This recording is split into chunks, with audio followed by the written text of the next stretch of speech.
Eh bien bonjour, bonsoir, salut à tous, ici Rager, on se retrouve aujourd'hui pour la review du scan 757 de One Piece. Donc je vais expliquer comment ça va se passer. Alors cette fois-ci, allez, je sais pas pourquoi, parce que j'ai envie, non j'ai pas spécialement envie en fait. Donc non, on va faire comme d'habitude. Dans le commentaire approprié, vous allez choisir votre comment ça s'appelle là, votre personnage pour One Piece Pirate Warrior 2. Oui, même si j'ai un journal de bord de retard sur celle de l'hypothèse, je le fais juste après la vidéo, je vous le promets. De toute façon, j'ai que ça à faire là aujourd'hui. Et vous mettrez la note dans le même commentaire, ou là où vous mettrez ce que vous avez pensé du scan, comme d'habitude. Il y a juste ça en plus, vous mettrez votre note. Moi, je vais le donner maintenant, ma note, au moins comme ça, vous allez comprendre pourquoi. Et j'ai décidé de changer de façon de faire. Je le fais plus de la même façon, en fait. Je fais plus en notant comme si j'étais un lecteur. En fait, je vais noter sur 5 d'abord en tant que reviewer, et sur 5 ensuite en tant que lecteur, pour dire voilà ce que j'ai pensé. Donc en tant que reviewer, j'ai mis un 5 sur 5 parce que j'ai fait ma feuille et je trouve que franchement, il m'a fait dire beaucoup de choses. Oda, il m'a fait dire beaucoup de choses. Alors je sais pas si c'est moi qui devient juste parano sur les scans ou si c'est juste que le scan avait un bon contenu, parce que franchement c'est le cas, on voit un peu tous les personnages.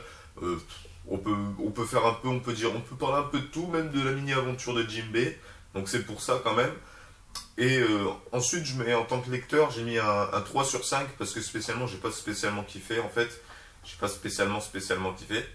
Et spécialement, quand je dis spécialement, c'est que spécialement, quand je me mets de façon spéciale, assise spécifiquement sur cette chaise, j'ai lu le scan et même si j'ai eu beaucoup de choses à dire en tant que reviewer, j'ai pas vraiment aimé le scan. Donc 3 plus 5, ça fait un petit 8 sur 10. Ah ouais, ça fait quand même beaucoup quand même. Mais bon. C'est des choses qui arrivent, voilà, maintenant je noterai comme ça, et voilà. Donc sur ce, on se retrouve tout de suite pour la review.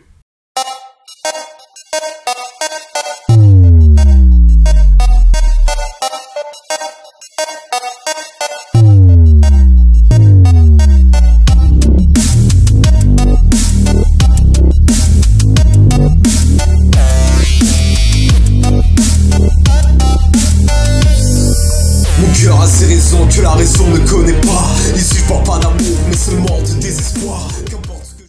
Bien, pour commencer, on a la mini-aventure de Jinbei. Donc pourquoi est-ce que j'ai beaucoup de choses à dire sur cette mini-aventure? Et bien parce qu'en fait j'en ai aucune. Mais quand je dis ça, c'est parce que j'avais une hypothèse que peut-être certains ont oubliée, donc je vais la rappeler, parce qu'on m'a fait ça récemment avec une de mes hypothèses, ce qui m'a déplu dans un journal de bord. Mais l'hypothèse c'était que ce petit chat venait en fait d'Alabasta, et qu'il avait suivi une troupe d'Alabasta. Pourquoi est-ce que je pense ça? Bien parce que, il faut se souvenir, c'était il y a longtemps quand même, à Alabasta, lorsque Luffy arrive et qu'il voit le premier chat des mers, on a une scène où il dit « Ah, Sanji, cuisine-le !» Et ensuite, il y a Vivi qui intervient en disant « Non, les chats des mers sont sacrés à Alabasta. » Et comme on en voit un là, et que j'avais une hypothèse qui a été confirmée par Fujitora que la rêverie allait avoir lieu cette année, et qu'on allait forcément voir donc ceux qui participent à la rêverie, Vivi, étant princesse de son royaume, participera peut-être à la rêverie, ou peut-être que c'est juste le Cobra, le roi d'Alabasta, je ne sais pas, ou peut-être que je me trompe totalement, mais j'avais fait cette hypothèse comme quoi ce chat appartiendrait à cette troupe, et que Jinbei, dans sa mini-aventure, bon, il va sûrement affronter des brigands des mers, une bêtise comme ça, parce que la ville a été détruite, et donc voilà, c'était mon hypothèse, et qu'il va forcément finir par croiser Vivi lorsque lui et le petit chien des mers auront trouvé l'endroit où le chat des mers a perdu sa famille. Donc voilà pour la mini-aventure. Voilà. Ensuite, on a une petite scène pour le combattant attendu, celui où je disais faut pas me décevoir, tout ça, je pense que vous voyez duquel je parle. Je parle de Gladius versus Bartholoméo. Et j'étais pas trop déçu en fait, c'est même tout à fait logique, c'est que Bartholoméo reste beaucoup sur la défensive en fait, il est vraiment en mode je protège tout le monde. Et donc du coup le combat n'a pas vraiment encore commencé, donc je dis ça parce que lors du dernier journal de bord, beaucoup de personnes me disaient que le prochain scan ça allait enfin être les combats tout ça, mais il reste encore 2 adversaires qui n'ont pas leur ennemi. D'ailleurs je vais en parler dans cette review, il en reste 2 et je vais confirmer ce que je dis. Et donc on le voit beaucoup sur la défensive, d'ailleurs on peut même remarquer juste après il crée un escalier avec son pouvoir, il crée un escalier et pour protéger Luffy, il le protège avec son corps. Donc c'est comme ça que Bellamy a en fait découvert comment faire. Je pense qu'il avait déjà compris. Bartholoméo, je pense que beaucoup de personnes me l'avaient dit, il me semble. On me l'avait déjà fait la remarque. Moi, je ne l'ai pas dit, donc je ne vais pas dire oui, j'avais raison. Bartholoméo a un certain nombre limité de barrières. Ce qui est logique. Quand on y repense, il ne peut pas faire des barrières à l'infini, à part s'il est surpuissant. Mais en faisant l'escalier, il a atteint son nombre limite de barrières. Donc c'est de cette façon-là que Bellamy a réussi à attraper Bartolomeo. Oui, je m'en rappelle, il avait fait ça, il était comme ça, Bartolomeo, il a fait « Oh, là, je comprends pas ». Je m'en rappelle. Et après, je sais pas comment ça s'est passé dans l'anime. Hein. D'ailleurs, j'en parlerai à la fin de la review. Et donc du coup, voilà, Bartolomeo a cette faiblesse. Et j'ai hâte de voir comment Gladius, en fait, va essayer de tourner ça contre lui. Parce que Gladius s'en est sûrement rendu compte lorsqu'il a fait ça. Même si après, il y a Robin et Cavendish, oui, bien Cavendish qui reste en retrait. Et d'ailleurs, Cavendish, ça m'a un peu étonné de sa part. Enfin, oui et non. Donc on m'avait dit que j'aurais dû lâcher une larme pour son cheval lorsqu'il s'est fait écraser par le jouet. Et Cavendish, du coup, parce que les jouets ils ont fait du mal à son cheval, ils ont décidé de rester en retrait. Enfin, il a décidé de rester en retrait. Et ça a confirmé quelque chose pour moi. Qu'est-ce que ça a pu confirmer? Pour moi, ça a confirmé le Cavendish versus Trebol. Alors, je dis pas que c'est sûr à 100%, c'est que des hypothèses, mais il faut bien que Trebol ait un adversaire et Sugar aussi. Et pourquoi je dis que ça a confirmé? Parce que Robin a la conscience de qui sur l'île transforme les gens en jouets, qui contrôle donc les jouets. Elle sait que c'est Sugar. Donc elle va sûrement dire à Cavendish, oui, la personne qui est responsable de ce qui arrive à ton cheval, c'est Sugar. Et Cavendish va sûrement décider d'aller la défoncer. Et là, on va voir Trebol, qui est toujours le garde du corps de Sugar, normalement. Hein. Après, je sais pas où est passé Trebol. C'est une question que je me pose, comme pour Burgess, mais Burgess, lui, ça fait plus longtemps qu'on l'a pas vu. On le verra sûrement à la fin de l'arc. Peut-être lorsque Sabo aura fini son combat avec Fujitora ou une autre bêtise comme ça, on verra bien. Et donc du coup, pour moi, ça a tout simplement confirmé le Cavendish versus Trebol. Tout simplement. Pourquoi? Parce que, je sais pas, je me suis dit, oui, comme je viens de l'expliquer, les jouets, Sugar, c'est elle qui contrôle les jouets, vas-y, je vais défoncer. Et après, on verra bien comment ça se passe, si Akuba intervient, on verra bien pour la suite, mais moi, je pense que finalement, c'est bien Cavendish qui va aller s'occuper de Trebol. Ensuite, le titre du chapitre, c'était la meilleure carte maîtresse. Donc, au début, c'était un titre que j'avais pas trop compris, et c'est toujours le cas, en fait. Je me sens encore bête, mais c'est parce que la meilleure carte maîtresse, c'est-à-dire qu'il y a d'autres cartes maîtresses. Donc j'ai pas trop compris pourquoi ce titre. Je trouve pas qu'en plus cette phrase est stylée. Franchement, je m'arrête sur le titre parce qu'au bout d'un moment on dit que le fils c'est la meilleure carte maîtresse. Vous savez, lorsque Robin commence à dire oui, Bartolomeo, je comprends tout à fait, le fils mérite qu'on se sacrifie pour lui. Et après on voit tous les combats de tous les vauriens dans le sens où il y a tout le monde vraiment qui est prêt à donner sa vie juste que pour le fils puisse affronter Doflamingo. Et j'ai pas trouvé la phrase en fait qu'elle avait un sens assez un bon sens en fait. La meilleure carte maîtresse, non, juste c'est notre carte maîtresse, ça aurait suffi, mais la meilleure, ça veut dire que je sais pas, n'importe qui peut être une carte maîtresse, genre Usopp de temps en temps il peut être la carte maîtresse, mais c'est peut-être tout simplement ce qu'a voulu dire Robin. Mais sur le coup, voilà, j'ai pas trop compris, je me sens perdu. Donc si vous, voilà, c'est moi là qui vous appelle au secours, si vous avez vraiment une hypothèse de fou, enfin même pas une hypothèse de fou, juste une remarque intéressante par rapport à ça, n'hésitez pas à la faire. Voilà, c'était juste pour un peu m'arrêter, pour un peu débattre de ce titre un peu bizarre, alors peut-être qu'après c'est tout simplement la traduction qui a eu une petite faute, mais ça m'étonnerait que ce soit la traduction, parce que finalement ils sont pas si mauvais que ça, hein, moi qui ai fait certaines remarques. À part dans World of Red, hein, quand la meuf elle te vous voit et qu'après tutoie, ceux qui suivent le let's play voient de quoi je parle, parce que voient c'est pas français. Et donc voilà. Ensuite on arrive au moment intéressant pour moi, on a un petit retour sur Sabo versus Fujitora. Donc je vais d'abord rappeler mon hypothèse.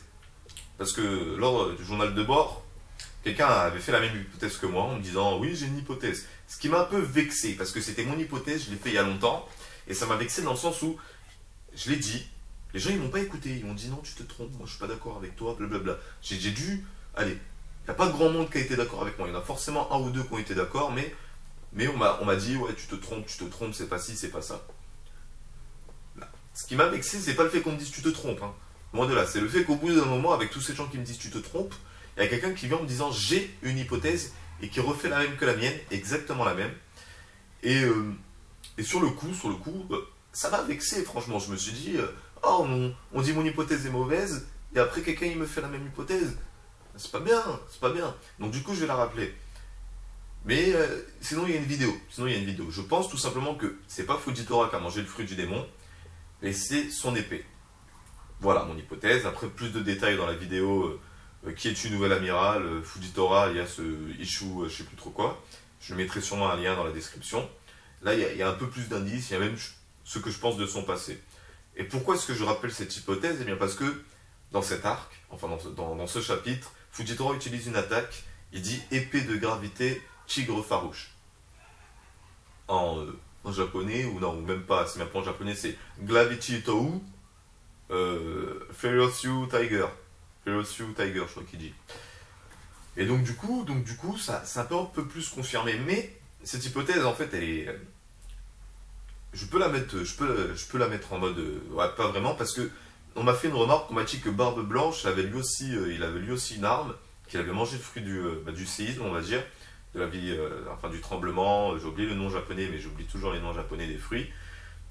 Et il était capable de transmettre son pouvoir à son arme, à son... c'est pas un hallebarde, c'est...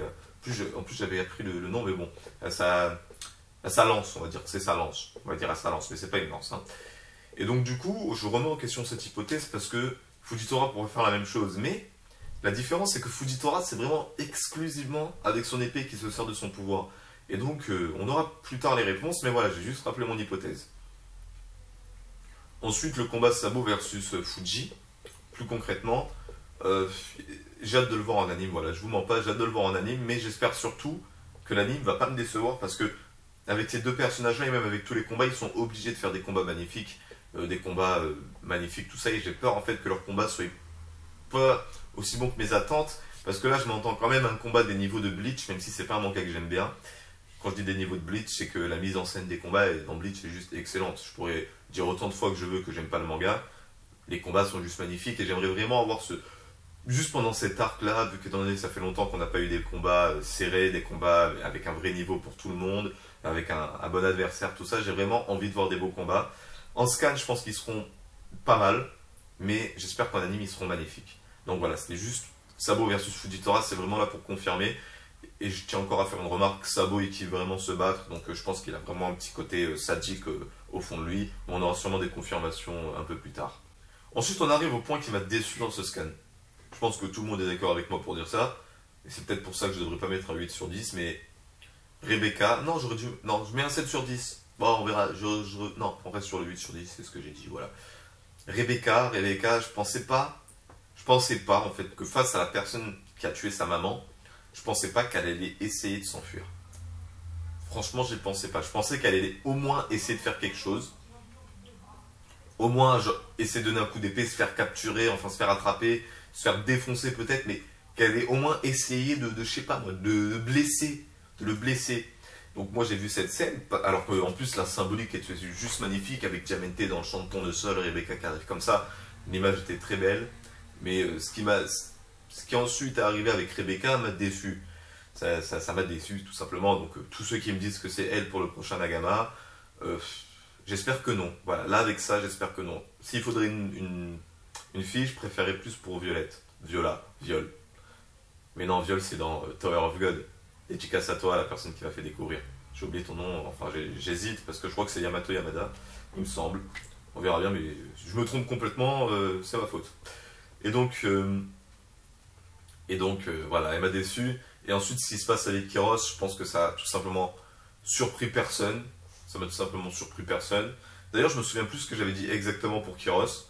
J'avais dit, je crois, il me semble que j'avais dit qu'il va partir devant. Je sais plus, il faudra me le rappeler parce que j'ai fait la vidéo. Tout ce que je sais, c'est qu'il arrive en mode énervé. Il a fait, ouais, tu touches pas, blablabla. Ce qui est passé. Mais il me semble que j'avais aussi dit qu'il partirait devant. Mais bon, je suis plus trop sûr. Donc voilà, pour vous dire à quel point c'est pas important. En plus, hein, c'était tout le monde avait sûrement venu. Tout le monde pensait qu'il allait arriver ça. Et on arrive un peu à la fin de l'arc qui était, je trouve, pas très bien faite. Le coup du donne-moi les clés, tout ça. Bon, on a enfin un Lao libéré. Donc il va peut-être servir à quelque chose maintenant, une nouvelle fois. Et du coup, voilà. Doflamingo, fais très attention à toi parce que Luffy et Lao vont arriver. Et ça va faire mal, tu vas avoir besoin de ton clone de fil. Et donc voilà. Ensuite, voilà, c'est ce scan, comme j'ai dit en tant que reviewer, j'ai eu quand même pas mal de points à aborder, mais je pense que vous avez quand même pu voir que j'étais pas super excité au fait de parler de ce scan parce que voilà, je l'ai trouvé pas assez surprenant en fait. Mais bon, c'est ce qui se passe au fur et à mesure, plus l'arc avance, plus les pièces du puzzle, on nous les donne en main propre, et donc au fur et à mesure, c'est sûr qu'au bout d'un moment, on peut plus être surpris, ce qui est un peu dommage. Et d'ailleurs, je vais parler un peu de la surprise dans les mangas, mais c'est un peu ça que j'aime aussi dans One Piece, c'est qu'il nous surprend au début de l'arc, mais après, à la fin de l'arc, il nous fait comprendre au fur et à mesure, bon voilà, les combats arrivent, parce que je regarde d'autres mangas en ce moment, où ils essayent toujours de surprendre, et au final, ça arrive mal. Au final, ils nous surprennent mal, en fait. C'est pas une bonne surprise. J'en avais déjà parlé, mais il y a longtemps. C'était pour le retour de Sabo, d'ailleurs. Voilà, le retour de Sabo comparé au retour de Bellamy. Par exemple, le retour de Sabo, tout le monde, enfin pas tout le monde, ceux qui pensaient que Sabo n'était pas mort, n'ont pas été surpris de le revoir. Donc, ils étaient même limite contents. Moi, ce qui m'a pas plu dans le retour, c'est que je l'ai trouvé très mal joué, en fait. C'était une mauvaise surprise. Dans le sens où on attendait Sabo, on savait tous qu'il allait revenir, et qu'il arrivait sur un plateau d'argent. Donc ça a été une mauvaise surprise pour moi. Bellamy, la différence, c'est que personne ne s'attendait à son retour. Je pense que même certains l'avaient oublié. Et lorsqu'on le voit revenir comme ça a été une bonne surprise, parce qu'on le voit un peu en mode énervé quand même, en mode Luffy, plus jamais je me moquerai de toi. Voilà, il est arrivé quand même, c'était une bonne surprise. Donc on attendait beaucoup de lui. Sabo, on savait déjà qu'il réservait du lourd, alors que Bellamy, on était là, bah qu'est-ce qu'il réserve? Et au fur et à mesure, Bellamy est devenu une mauvaise surprise. Et donc, ce qui me plaît en fait dans ce scan, même s'il n'y a pas énormément de surprises, et donc du coup je suis pas super enthousiaste à l'idée d'en parler, c'est que je préfère avoir des choses basiques, enfin des choses qui surprennent pas, que des choses qui essaient de nous surprendre et du coup qui sont mauvaises. Mais ensuite, Oda, je sais que là il va nous réserver quelque chose, un petit truc. Je sais qu'il, par exemple Burgess, voilà, il est passé où Burgess? Kinemon, Usopp et Gonjoro, ils vont vraiment rester en retrait? Qu'est-ce qui va se passer avec les personnages qui sont un peu dans les coulisses? Ensuite, il y a beaucoup de personnes du Colisée qu'on ne voit plus, ce qui m'a étonné. Je veux dire, Logan, on ne le voit pas, Miados, on ne l'a pas vu, Pyroman, on ne l'a pas vu, comment il s'appelle, Momi, on ne l'a pas vu. Il y a pas mal, je trouve qu'il y a pas mal quand même de personnages qui n'ont pas fait un retour éclatant, en fait. Hein. Et donc, du coup, il y a quand même pas mal de stock, je trouve, et donc, du coup, il peut toujours nous surprendre avec l'intervention d'autres personnages. Et donc, voilà, sur ce, c'est la fin de cette review. Et je vais parler de l'anime maintenant, parce que sinon je vais jamais le faire. Maintenant je survole un peu l'anime, je regarde un peu le dernier épisode qui sort quand j'aime lire mon scan et que je suis pas rassasié, comme là par exemple. Je regarde un peu tout ça, et je pense que je vais bientôt reprendre les comparaisons anime-manga. Je vais d'abord me remater le début de l'arc, tout ça tranquille, je pense que je vais le faire ce soir. Et je vais un peu noter sur une feuille toutes les différences avec cet arc, les petits trucs hors série qui m'ont plu, ceux qui m'ont déplu. Voilà ce qui va se passer. Donc sur ce, je vous dis à la prochaine pour une prochaine vidéo. Et c'était Rager, je vous souhaite bonne journée, bonne soirée, bon après-midi, bon verre d'eau, bon jet de douche. Et surtout, bon journal de bord du capitaine.